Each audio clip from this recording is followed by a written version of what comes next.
ये समय अंधेरे में हाथ थामने का है, सुनसान गुनगुनाने का है, सहारा देने का है और एक दूसरे को धीरज बांधने का है।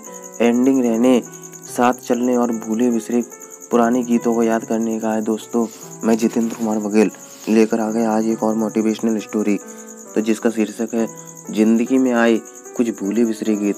तो चलिए स्टार्ट करते हैं। जब भी कोई संकट आता है तो हम सब मिलकर ईश्वर से प्रार्थना करते हैं, कभी श्लोकों के जरिए, कभी गीतों के जरिए, तो कभी मौन रहकर। धर्म भी यही शिक्षा देता है और ईश्वर भी यही संदेश देता है। मनुष्य जब संकट में हो तो जरूरी है कि वे भोजन करे, ध्यान करे और अपने आंतरिक शक्ति को मजबूत करे। इतनी लंबे समय तक घर में बैठना आसान नहीं है। ललित कलाओं ने इस गाढ़े समय में लोगों को बहुत राहत दी है।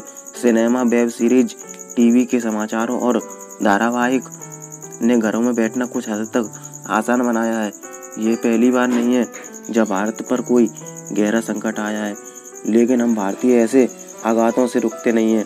अकाल में उत्सव की परंपरा हम सबके रक्त में युगों युगों से प्रवाहित होती है। धार्मिक प्रार्थनाओं के, संतों के उपदेश और महाकाव्यों के प्रसंग हमें प्रेरित करते हैं। आध्यात्मिक से उपजा आत्मविश्वास भारत के लोगों की शक्ति का स्रोत है। देश पर कितने आक्रमण हुए, कितने राज महाराजा आए और गए, लेकिन लोगों के अंदर भारतीय की पहचान और अपनी संस्कृति की महानता का बोध खत्म नहीं हुआ। राम, कृष्ण और परमेश्वर के अवतार माने जाते हैं का जीवन भी उनके झंझावातों से घिरा हुआ था। अगर राम 14 साल वनवास में रह सकते हैं तो हम लोग कुछ हफ्तों घर के अंदर क्यों नहीं रह सकते। हर भारतवासी के अंदर इतना आत्मबल तो अवश्य है। हम रात में चंदा मामा को देखकर सोने और सुबह सूरज की रोशनी से नहाने वाले लोग हैं। हिंदुस्तान सारे जहाँ से अच्छा इसलिए नहीं है कि यहाँ के लोग बहुत रईस हैं, ये इसलिए है कि हम लोग ताकतवर और जीवित वाले हैं। ये समय अंधेरे में हाथ थामने का है, सुनसान में गुनगुनाने का है, सहारा देने का है, एक दूसरे को धीरज बांधने का है, आड़िंग रहने और साथ चलने और भूले बिसरे पुराने गीतों को याद करने का है। याद करके देखें, बड़ा सुकून मिलेगा। मन जब बीते कल में जाता है तो आने वाला कल के लिए नई ऊर्जा मिलती है। जो गीत कभी होठों पर खिलखिलाते थे, उन गीतों को याद करना भी सुखद लगता है।